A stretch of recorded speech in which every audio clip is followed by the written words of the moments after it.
balamusizza nnyo bannaffe abatulaba eyo ku Lasange Online TV. Amannya Kiyingi Duncan Kiwuwa nga bulijjo. Nkomyewo n'omusomesa omukenkufu ow'olulimi Oluganda. Musisi Bosa Geoffrey Nseregganyi Ssengwe 222 owa Radio Sim. Musomesa sooka weeyanjulira eri bannalasange ye Ssebo. Weewaawo n'ayimba n'enderuka ng'afunye ow'eddanzi. Kale abalungi baffe sobola kudda mu lujerengu. Bannasingo lwe baawoza baali 2,000 nti tunaasula mu kiyonjo n'obuuza nti mwenna munajamu. Kale n'okwesumagira mu bigambo ng'omusagga gwa Nakkobyo. Tubale tubabuzeeko n'emputu oba empugujju ng'akabajjo k'ekiwuubiro naye ate tukomyewo kubanga nannyini mulimu takeera kwota. Weewaawo ate era ow'emirimu gye teyeetereka omubazi w'enseke ku biwondowondo tukwakeerera. Kale nammwe mukkalire mufune enketo mufune ebitowoolo mufune giringiti bansangeka oba ekirala kyonna mukkalire budeewe oba ettogero mu luya tubalojjere ng'ekyeya ky'essana kubanga tutuuseewo. Nze Munnabusiro Saava Bosa Musisi Nseregganyi Assembly 222 kawunawo weewaawo. So bannalasange yonna gye muyindoza omusomesa muwulidde ye omusomesa waffe twali tuviiriddwako Zaabu waffe wa Buganda twali tuluzinze ku myaka emito. Bannange ebintu si byangu. Nze ndi musajja Muganda nange neddira ndiga naye olulimi lwaffe luno bannange si lwangu. So tusaba omuntu ayagala era abantu bangi eyo lubasumbuira ddala basanga obuzibu mu kulutegeera ebisoko engero ebyafaayo byonna tebabitegeera abantu babyebuuza bwebuuza. Kati musomesa leero mu kanyomero kaffe ak'enkulungo y'okumanya twagala musomesa otulambululiremu oba otubuuliriremu erinnya Muteesa lyavaawa. Weebale nnyo lyose n'obuuza ku linnya eryo. Erinnya eryo n'abamu baalowooza nti lyakirangira olw'okuba nti tubaddeko ne bakabaka nga babayita Bamuteesa okugenza mu mwaka gwa 1856 kabaka Ssuuna Magulu Nnyondo ntegeeza Ssuuna ow'okubiri nga yakakisa omukono mutabani we yamuddira mu bigere bali bamuyita Walugembe Muteesa naye erya Muteesa lirina gye lyasibuka kati tuli wano okubanyonyola gye lyava era kyokola okoze bulungi nnyo okubabuuliza kuba buli w'obuuza oyamba abantu bangi nnyo era bannange nga sinanyonyola abategeeze nti muganda wange ono Kiyingi yeetaaga akasimu. Bw'obeera eyo ng'oli muzira kisa oyinza okubeerawo ng'ogamba obusimu nina bungi oyinza okuba n'akasimu kolinawo nga tekaliimu layini tokwata simu nnyingi nga waliwo obwetaavu. Abantu nga bano twetaaga okuba akatenge gye tubadduukira oba olina akasimu konna akasobola okumuteeka obulungi ku mutimbagano tuyite tujje tukanone. Yeetaaga akasimu agende ku mutimbagano kubanga ate ayambako nnyo eri enkulaakulana y'olulimi n'eggwanga lino. So buli waabuuza ekibuuzo awuliza mmwe.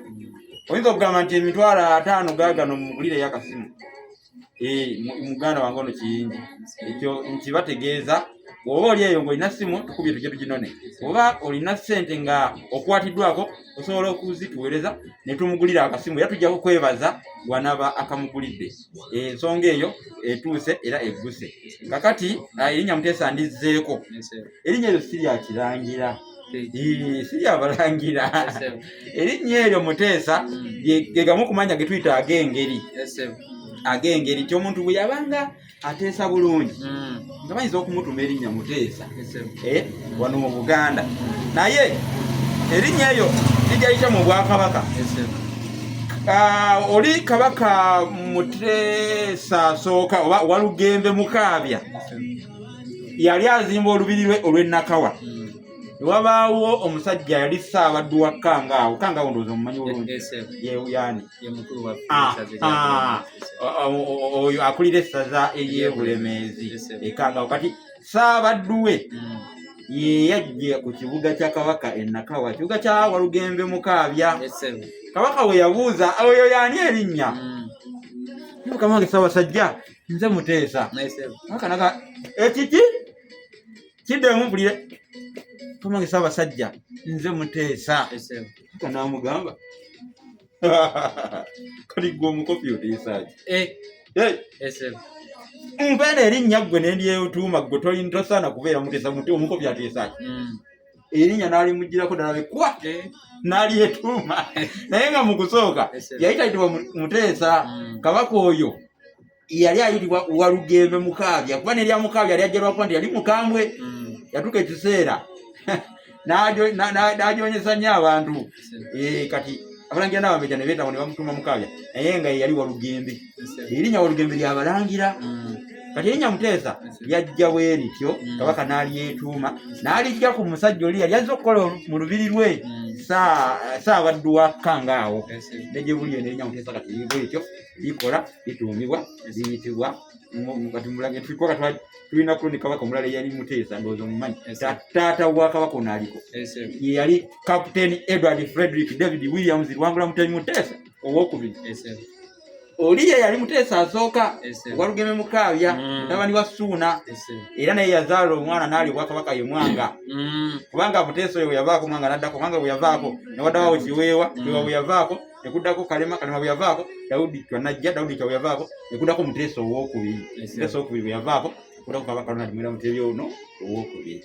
Erinnya Muteesa baliteekedde bulungi awo tetuyinza kusukkawo okuggyako okutegeeza bannange nyongera okubasaba bannange noonya abazira kisa abasobola okunzirukira nzizeemu amannyo oyinza okubeera eyo nga obukadde bwe bansabye bansaba obukadde 3.9 Emmengo wano 3.9 batereeza amannyo gano bagenda gajja mu lino na lino kubanga go bagazuula dda nti tekisimalamu gamenyeka emirandira bazzeemu amannyo noonya muzira kisa gwe munnange bw'obeera eyo nga tulina mutima muyambi sigalayo tobaako kyonyega kubanga waliwo abantu baffe abalowooza nti nno bajja kutegeerera n'abantu abalala bajja kulumirirwa ensawo z'abantu ze batamanyiiko. Abantu balina obusobozi kuba abantu bangi mu nsi muno abalungi abasobola okuyamba. Oli ava eri n'agamba nti amusomesa waffe ku kyokola obukadde 5 buno genda bakutereeza amannyo. So kati bannange nnoonya omuzira kisa asobola okunnyamba nfune amannyo ate nze munsomesa eggwanga bulungi ddala. Tambuza mu vidiyo eno gyeyalingeko ewalala wonna etuuke. Ndi ku 078599 ne ku WhatsApp kweri.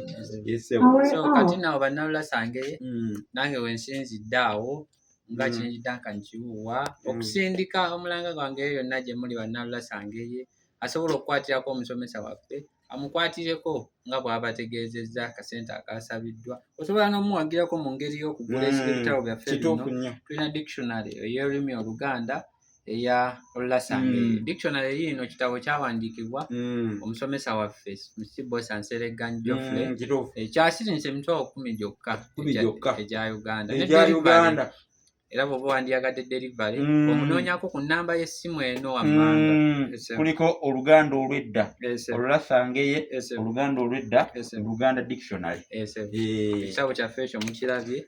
Kale tulina akatabo kaffe kano aka Ssekabaka b'ensimu wawa kaakano akasengule 222 katabo kawandiikibwa omusomesa y'omu Musibo Geoffrey Sereganyi. Kasinte emitwalo 3 gyokka. Emitwalo 3 gyokka nga weefunira akatabo. Ate akatabo tekavunda.